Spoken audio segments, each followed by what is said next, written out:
So ఇప్పుడు ఈయన మీరు ఫస్ట్ ఆఫ్ ఆల్ ఈయన డిస్క్రిప్షన్స్ ఉంటే నేను ఫస్ట్ డిస్క్రిప్షన్స్ క్యాబినెట్ నాకు ఫుల్ ప్లెజ్డ్ కావాలి. పని చేయాలంటే టీం ఉంటేనే కదా! అజరుద్దీన్ గారు చెప్పింది నేను చెప్పింది ఏంటి చెప్పాడు ఆయన?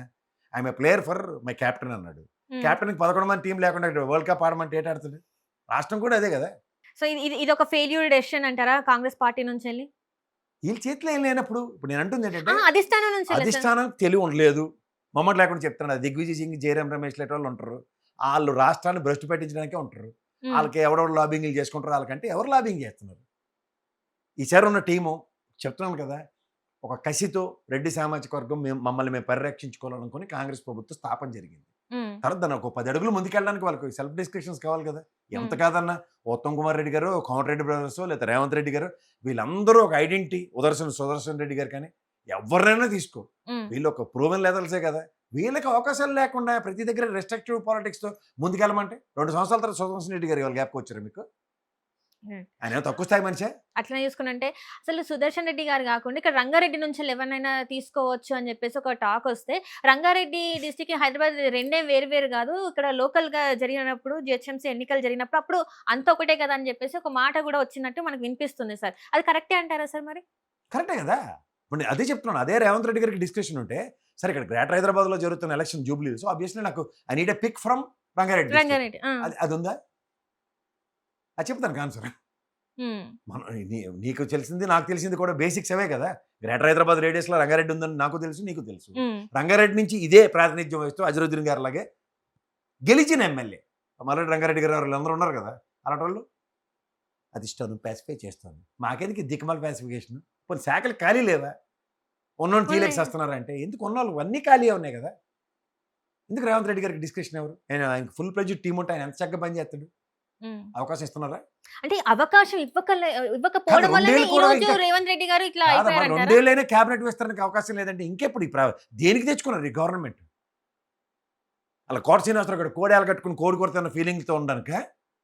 గవర్నమెంట్ కాంగ్రెస్‌ది వచ్చి ఆళ్ళ ఎమ్మెల్యేలకి, ఆళ్ళ మినిస్టర్‌లకి ఇవ్వకుండా కూర్చొని ఇస్తారట. వీళ్ళు 10 మంది బీఆర్ఎస్ వచ్చినోళ్ళకి ఇస్తారట. ఈ టాగునితాలు నాకెందుకు? ఈ కోట శ్రీనివాసరావు కోడి కూర కథ నాకెందుకు? కోడెలగట్టి అది మంత్రి పదవి. చూస్తూ ఎళ్ళండి అని రోజు సెక్రటరీ దగ్గర గంట కొట్టి తేలుతుంటారు అందరూ పాపం. ఇది అవసరమా? ఏమంటారు సార్ ఫైనల్‌గా ఇప్పుడు ఇందులో ఫైనల్ ఏం లేదు. హ్మ్. ఇదంతా ప్రతి బాలు డెలివరీ అవుతుంది. ఆ హ్మ్. డెలివరీ అవుతున్న బాల్‌కి అవతల నుంచి ఔట్‌కమ్ కావాలి కదా! అంటే ఇప్పుడు మీ మీ మీ విశ్లేషణ ఎట్లా ఉంది సార్? ఇప్పుడు మీరు 3 పార్టీల ఏవి చూసారు. మీ 3 నేను పార్టీలు బీజేపీ చూడను. టైమ్ వేస్ట్ కూడా. అదేమి ఉండదు దానివల్ల. దాని గురించి అనవసరం టైమ్ వేస్ట్ చేసుకోకు. సార్ మీరు అట్లా అనకండి సార్. ఎందుకంటే చాలా మంది పెద్దవాళ్ళొచ్చి మాట్లాడుతున్నారు. మాట్లాడతారు. వాళ్ళ నియోజకవర్గంలో పోటీ ఏముంటది? తిరుగుతున్నారు. నోటాను దాటడానికి డిపాజిట్లు తెచ్చుకోవడానికి. అంతకన్నా మీరు ఇంకేముండదు. ప్రతిసారి అదే మాట అది మాట్లాడుతున్నారు నేను సార్. ఒకసారి ఒకే మాట చెప్తాను. 10 సార్లు 10 మాటలు ఉండవు మనతో. The original ability of BJP అది. అంతే. నోటా అంతే. కన్నా ఎక్కువ రావాలి అని చెప్పేసి నోటా కన్నా ఎక్కువ రావాలి. డిపాజిట్లు రావాలి. డిపాజిట్ రావాలని. దానికోసం ఆరాటం ఉంటది. అదే. ఇక్కడ పోటీతత్వం ఉన్న గవర్నమెంట్‌లో ఉన్న Congress versus existing seat BRS. దీని గురించి బీఆర్ఎస్. మాట్లాడితే అర్థం ఉంది. అసలు ఇప్పుడు ఉదాహరణకి అజరుద్దీన్ గారు గత ఎలక్షన్‌లో 70, 80 వేల ఓట్లు. ఇదే హ్మ్. గెలిచి నిలబడినోడికి ఎన్నొచ్చాయి? హ్మ్. సార్ బీజేపీకి ఇదే ఎన్నొచ్చాయి? బీజేపీ చాలా తక్కువ ఓట్లు. అంటే మరే మరి దాని గురించి ఇప్పుడు ఎలాబొరేటెడ్ డీటెయిల్డ్ డిస్కషన్‌లు అవసరమా? సరే సార్. అయితే మీరన్నట్టు బీఆర్ఎస్ వర్సెస్ కాంగ్రెస్ అని మాట్లాడుకుందాం. మరిప్పుడు ఎవరికి గెలుపు అవకాశాలు ఎక్కువున్నాయంటారు? మాగంటి సునీత గారికంటారా? నవీన్ యాదవ్ గారికంటారా? ఎవరికంటారు మరి? అది అండర్ కరెంట్ అమ్మా. బయటకి హ్మ్. ఎవడు చెప్పట్లే ఇప్పుడు. హ్మ్. ప్రెజెంట్ ఇప్పుడు కాంగ్రెస్ ఏం చేస్తుందంటే యుద్ధానికి ఆయుధాలని సమకూర్చుకుంటుంది. హ్మ్. ఉదాహరణకి ఎంఐఎం పార్టీ. హ్మ్. దానికి ఓ ముస్లిం ఫ్రంట్‌లో అజరుద్దీన్ గారికి అవకాశం. అలా నవీన్ యాదవ్ ఓ బీసీ ట్రంప్ కార్డ్. అలా వాళ్ళ ఆయుధాలన్నీ పేర్చి డిస్‌ప్లే చేస్తుంది. హ్మ్. ఔట్‌కమ్ ఔట్‌కమ్ ఏంటనేది వాళ్ళు గూడా ఊహించనిది ఇప్పుడు జరిగే వీళ్ళందరి దగ్గర ఏకే-47లు లేదంటే ఉదాహరణకి అజరుద్దీన్ గారు ఏకే-47. హ్మ్. నవీన్ యాదవ్ గారు బీసీ పరంగా పెద్ద పెద్దగా దాన్నేమంటారు డబుల్ బ్యారల్ గన్‌లు ఇవన్నీ డిస్‌ప్లే అవుతున్నాయి. సూపర్ మొత్తం మంత్రివర్గం అంతా రైఫిల్స్ ఆర్మ్డ్ రైఫిల్స్‌తో వచ్చారు. అవతల సునీతమ్మ గ్రెనేడ్ పిల్ తీసి విసిరేసిందనుకో అయిపోయింది కదా! ఏమవుతుందో ఎవడికి తెలుసు? సార్ ఒక్క మాట. మీరు నిజమే జెప్పాలి. ఇందులో అస్సలు అబద్ధం చెప్పొద్దు. ఎందుకంటే నాకు మీ మీద చాలా నమ్మకం. మీరు ఏదున్నా గూడా మొహం మీద ఇట్లా కొట్టినట్టు చెప్తారు. మీరు మీరు చూసిందా మీరు ఇప్పుడన్నారు గ్రానైట్ తీసి చేసేస్తా అని. కానీ కొంతమంది చూస్తే నవీన్ యాదవ్ చాలా మంచోడు. హ్మ్. కానీ కాంగ్రెస్ వల్లనే నవీన్ యాదవ్‌కి చెడ్డ పేరొస్తుంది అని చెప్పేసి ఒక మాట వినిపిస్తుంది. ఇది హ్మ్. వాస్తవం గదా! చెప్పండి. ఇప్పుడు ఒక 137, 140 దగ్గర దగ్గర చరిత్ర కలిగిన కాంగ్రెస్ అనుకుందాం. హ్మ్. దానివల్ల ఇతనికి యాడ్ అవ్వాలి కానీ ఈయన వల్ల దానికి యాడ్ అవుతుందంటేనే ఫండమెంటల్ మిస్టేకే కదా! హ్మ్. ఫండమెంటల్స్ రైట్‌గా లేవని అర్థం కదా! కాంగ్రెస్ అదే చెప్తున్నాను. The biggest logic of Jubilee Hills అంటే కాంగ్రెస్కి స్వతంత్రంగా ఓటు బ్యాంక్ లేదు. ఇది one should accept it. Azharuddin గతంలో 70,000-80,000 ఓట్లు ఏదైతే సాధించుకున్నాడో అది స్వయం కృషి. ఇవాళ నవీన్ యాదవ్ కూడా 16-20% ఓటు బ్యాంక్ సాధించుకోబోతున్నాడు. అది అతను స్వయం ప్రతిభ. అందుకే నవీన్ యాదవ్ కాంగ్రెస్ పేరు ఎత్తకుండా నేను లోకల్‌ని అని చెప్పేసి మాట్లాడుతున్నాడు అని అనుకోవచ్చా సార్ మరి? నేను చెప్తుంది అదే. ఎఫెక్టివ్ మేనేజ్మెంట్ ఎప్పుడు మాట్లాడతాం. విశ్లేషకుడు నవ్వడానికి కూర్చోబెడతాడు. ఎఫెక్టివ్ మేనేజ్మెంట్ ఏం మాట్లాడంటే యాజ్ అన్ ఇండివిజువల్ మా ప్రాస్పెక్ట్లో ఏంటంటే కాంగ్రెస్ పార్టీ తరఫున నిలబడ్డాడు, ఒక ఇండిపెండెంట్ క్యాండిడేట్ నిలబడ్డాడు. తేడా ఉంటుందా ఉంటుందా? ఖచ్చితంగా సార్. కాంగ్రెస్ పార్టీ పరంగా క్యాండిడేట్ నిలబడ్డాడంటే కాంగ్రెస్ ఒరిజినల్ ఓటు బ్యాంకు ఈ క్యాండిడేట్కి యాడ్ అవ్వాలి. అదే ఇండిపెండెంట్ అనుకో, నవీన్ యాదవ్ చెప్పినట్టు నేను అనే క్యాండిడేట్ త్రూగా వస్తాడు. ఓకే. అక్కడ కాంగ్రెస్ ఏది? నీ ప్రశ్నలో నీకు సమాధానం నువ్వే ఇచ్చావు. అంచేది ఏంటంటే నవీన్ యాదవ్ ఇండివిజువల్ ఎబిలిటీ 16-20% స్థానికత, బట్ యాడెడ్ ఫ్లేవర్ కాంగ్రెస్ ఉందా అంటే నువ్వే చెప్పలేదని. ఇప్పుడు ఇదే సునీతమ్మకు తీసుకో. ఫస్ట్ థింగ్ సింపతి, అవును. భర్త చాటు భార్య, మూడోది బీఆర్ఎస్ పార్టీ అండ్ ఈ ఇంకొకటి మూడు 3 సార్లు గెలవడం కూడా. అది హ్యాట్రిక్. ఇది ఈ రెండింటితో ఎవరు వల్ల యాడ్ అవుతుంది? ఇప్పుడు బంగారంపల్లి ఉంది నీ దగ్గర, గోడచేరికి కావాలా వద్దా? నవీన్ యాదవ్ బంగారం అనుకుందాం, గోడచేరికి కాంగ్రెస్ ఉందా అంటే నువ్వే చెప్తున్నావు లేదని. సునీతమ్మ బంగారంపల్లి అనుకుందాం, గోడచేరికి అంటే బీఆర్ఎస్ పార్టీ. గోడేది? నిజం చెప్పక్కర్లే. అంటే మనం చూసే దాన్ని బట్టి అర్థమైపోతుంది ప్రజలు ఏమైపు ఉన్నారు. ఎన్ని జిమ్మిక్కలు చేసినా, ఎన్ని అంటే ఎలక్షన్స్ దగ్గరికి వస్తున్నాయని ఎన్ని రకాలుగా ప్రయత్నించినా కూడా వాళ్ళకి అది ఓడిపోతామని తెలిసి ఇలాంటివన్నీ చేస్తున్నారు అని అనుకోవచ్చా? అదే చెప్తున్నాను కదా. ఇప్పుడు రియల్ వార్ అన్నది ఎప్పుడైతే ఫోకస్ అన్నది ఎప్పుడు ఎలా ఉంటుంది?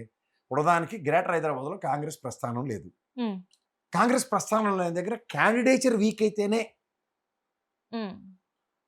మా క్యాండిడేట్ పరంగా మేము గెలుస్తామన్న లాజిక్ వాడుతుంది అనుకో. అంటే అవతల వాళ్ళు క్యాండిడేట్ ఎంతవరకు వీక్ అవుతారన్న దగ్గర వెయిట్ చేసే కెపాసిటీ అయినా. అంటే ఉదాహరణకి కంటోన్మెంట్ ఎలక్షన్ అదే కదా. అంతే సార్. సాయన కూతురు గెలిచిన తర్వాత సాయన కూతురు కూడా చనిపోయిన తర్వాత చనిపోయింది. క్యాండిడేట్ లేని నిస్సాయ స్థితిలో గెలుచుకొచ్చిందా? కాంగ్రెస్ కంటోన్మెంట్. అది కూడా ఏంటంటే బీజేపీ నుంచి వెళ్ళిన క్యాండిడేట్ కాంగ్రెస్ లోకి వెళ్ళి గెలిచాడు. బీజేపీ నుంచి వెళ్ళి కాకుండా ఆయన కాంగ్రెస్ వచ్చి గెలిచిన క్యాండిడేట్ ఆయన. సో ఇక్కడ క్యాండిడేట్లు లేరు. ఇప్పుడు సాయన్న కూతురు ఆప్షన్స్ లో బీఆర్ఎస్ నుంచి ఒక గట్టి తగడం పడడం. అభ్యర్థి దొరకలేదు అక్కడ. నగేష్ లాంటి వరకు టికెట్ ఇచ్చుంటే అక్కడ కథ వేరే ఉంటుంది. ఉమ్, ఉమ్, అది జరగలే కదా. ఉమ్. ఇప్పుడు లోకల్ ఇందాక చెప్తున్నాను చూడు, local local plus party party add Ann's అవ్వాలి. యాడన్స్. ఇక్కడ మీకు లోకల్ నవీన్ యాదవ్, పార్టీ నుంచి యాడ్ ఆన్స్ లేవు. ఇక్కడ లోకల్ ఆమెడు కూడా జూబ్లీహిల్సే కదా. సొంత నియోజకవర్గం అని సొంత చెప్పుకోవాలి. యాడ్ ఆన్స్ ఉన్నాయి, పార్టీ నుంచి యాడ్ ఆన్స్ ఉన్నాయి. ఇది ఈ వెనకాల comparison- నుంచి వెళ్ళి కూడా అంటే వెనకాల చరిత్ర చూసుకున్నా కూడా అది తనది చాలా బాగుంది. అంటే మాగంటి గోపీనాథ్ గారిది చూసుకున్నట్టయితే సో అవన్నీ యాడ్ ఆన్స్ అవుతున్నాయి అని ఇప్పుడు చెప్తారు. సాయన్న మరణం సాయన్న కూతురికి యాడ్ అయినప్పుడు గోపీనాథ్ గారి మరణం వాళ్ళ భార్యకి ఎందుకు యాడ్ అవుతుంది?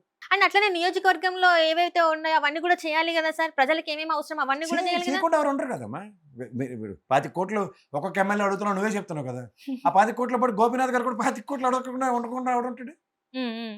అందరూ ఇప్పుడు ఫస్ట్ టైమర్ గ్యారంటీకి వెళ్ళి అసెంబ్లీకి వెళ్తుంది కదా ప్రమాణ స్వీకారం అయిన తర్వాత. నా నియోజకవర్గ సమస్యలు ఇవి, అసెంబ్లీ సమావేశాలు నిలబడి మాడింది అనుకో, ఎడికి ఆన్సర్ ఇవ్వాలి వద్దా? ఖచ్చితంగా. అలాగే నవీన్ యాదవ్ వెళ్ళినా సరే ఆయనకి అదే ప్రశ్న సమాధానం కదా. ఉమ్, అంటే 25 కోట్ల లైన్లో ఆయన కూడా ఉన్నట్టు 64తో పాటు 65 ప్లస్ 66 మనిషి నవీన్ యాదవ్ కూడా గెలిస్తే ఉమ్. ప్రతి ఒక్కడికి 25 కోట్ల డిమాండ్ ఉంది కదా. ఇదే ప్రాబ్లమ్ సొల్యూషన్. ఇప్పటి వరకు చూసుకుంటే సార్ అంటే నవీన్ యాదవ్ ఎందుకు బయటికి రావట్లేదు అంటే తనకి మాట్లాడే విధానం సరిగా రాదు. అందుకే ప్రజల్లోకి తొందరగా వెళ్ళి మాట్లాడు అండ్ ఇంటర్వ్యూస్ కూడా సరిగ్గా ఇవ్వడు. ఏది తప్పు మాట్లాడుతున్నామని అది మళ్ళీ ప్రజలు గుర్తిస్తారేమో అని చెప్పేసి ప్రజల్లోకి రారా అని చెప్పేసి ఒక మాట వినిపిస్తుంది సార్. నిజమే అంటారా? అందరికీ ఆరాటరీ స్కిల్స్ రావాలంటే ఎలా వస్తుందమ్మా? ఒక కేటీఆర్ లాగా, హరీష్ రావు గారు లాగా, కవిత లాగా అనర్గళంగా మాడేయాలి, లేకపోతే మా కేసీఆర్ గారు లాగా అనర్గళంగా మాడేయాలంటే ఎలాగవుతుంది? ఇప్పుడు రేవంత్ రెడ్డి గారు ఉన్నారు, నేను వెళ్ళారు, ఆయన అక్కడ నియోజకవర్గం అయిందే కాదు కదా చెప్పాలంటే. ఎంత స్పీచ్ ఇవ్వగలిగాడు? అన్ని ఆరాటరీ స్కిల్స్ కొంతమందికి ఉంటాయి, అందరికీ ఉండాలని రూల్ ఏమైనా ఉందా? అవి కాదు కదా. ఏ నియోజకవర్గ సమస్యలు కవిత చదవలేడు అసెంబ్లీకి వెళ్ళి. చదువుతారంటారా? ఎందుకు చదవరు? చదవకుండా ఉంటారు. సో ఎవరు గెలిచినా అల్టిమేట్ గా మరి అక్కడ ఉన్న సమస్యలు తీరుతాయి అంటారా? లేకపోతే ఇంకా ఎట్లా 3 హైదరాబాద్ సంవత్సరాలు సమస్యలే తీరలేదు, ఇంకా వాళ్ళ సమస్యలు ఎటు తీరుతాయి? మరి టూ మచ్ ఉంది. ఇదే ట్రాఫిక్ జాములు, ఇదే నీళ్ళు వస్తే మనం మొత్తం ఈత కొట్టుకుని వెళ్తున్నాం అవతల నుంచి అవతలకి. ఏ ప్రాంతం అతీతం? అంటే ఇప్పటికే అంటున్నారు. పేరుకి జూబ్లీ హిల్స్ కానీ మొత్తం స్లమ్సే ఎక్కువున్నాయి. మాకు వర్షం పడితే మేము కొట్టుకుపోతూ ఉన్నాము. మొత్తం డ్రైనేజ్‌లన్నీ నిండిపోతున్నాయి. ఇప్పటివరకు ఇక్కడ ప్రాబ్లమ్స్ ఏవి అంటే చాలా వరకేందంటే చెత్త సమస్యలయితే చాలా ఉన్నాయి. ఇంతవరకు ఈ ప్రాబ్లమ్స్ లేవు. అండ్ ఏవైతే 6 హామీలున్నాయో ఆ 6 హామీల గురించి ఇంతవరకు ఎవరు వచ్చి మాట్లాడతలేరని చెప్పి వాళ్ళే చెప్తున్నారు. నువ్వు చెప్పావు సమస్య చెత్త సమస్య అని. హ్మ్. ఇదే రేవంత్ రెడ్డి గారు నవీన్ యాదవ్ రేపు పొద్దున్న గెలిస్తే క్యాబినెట్‌లో మున్సిపల్ శాఖ నేను ఇస్తున్నాను. ఈ చెత్త సమస్య లేకుండా శాశ్వత పరిష్కారం ఇస్తానని చెప్పాడా? మాట్లాడలేదు ఎక్కడ. మొదటి అక్కడ ఉన్న సమస్యకి చిత్తశుద్ధి గవర్నమెంట్ దగ్గర లేదు ఫస్ట్ ఆన్సర్. రెండోది స్థానిక ఏది సమస్యలు ఏదైతే సంస్థాగత డ్రైనేజ్. రోడ్లు చూసుకున్నా గూడా ఎంత దయనీయంగా ఉంటాయంటే వెళ్ళలేము సార్. చాలా ఘోరంగా ఉంటాయి. అది రోడ్ మీద డ్రైనేజ్ వాటర్ అయితే అట్లా పొంగిపోతూనే ఉంటాయి. ఇవన్నీ సమస్యలు ఉన్నాయి గదా! సార్. ఉన్నాయి. ఉంటాయి. ఉంటాయి. ఉంటాయి. మరి నీకు ఎప్పుడైనా సరే హెచ్ఐజీ, ఎంఐజీ ఇల్లు జ్ఞాపకం ఉన్నాయా నీకు? అంత ఐడియా లేదు సార్ నాకు. అదేంటిది గవర్నమెంట్ పాలసీ కదా! మిడిల్ క్లాస్ ఫ్యామిలీస్ కోసం హెచ్ఐజీ ఇల్లు, ఎంఐజీ ఇల్లు, కూకట్పల్లి ఇవన్నీ ఏంటి హ్మ్. ఇచ్చినవే కదా! హ్మ్. అది అవుతున్నాయా సార్ అవి? ఉండమ్మా నువ్వు ఎందుకు గాబరపడతావు? ఉండు దీంట్లో ఎక్కడ అది అయిపోయాయి అవన్నీ. హ్మ్. అవి ఇచ్చేసారు ప్రజలకి. హ్మ్. ఆల్రెడీ చేశారు.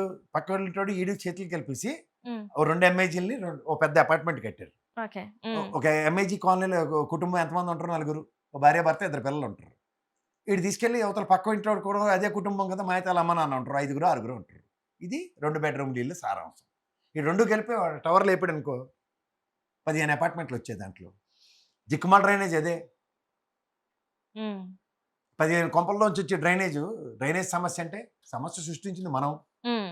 ప్రభుత్వం మీద పడేడిస్తే ఇప్పుడు నిజం కాలేదన్నటువంటి డ్రైనేజ్‌లు అవి.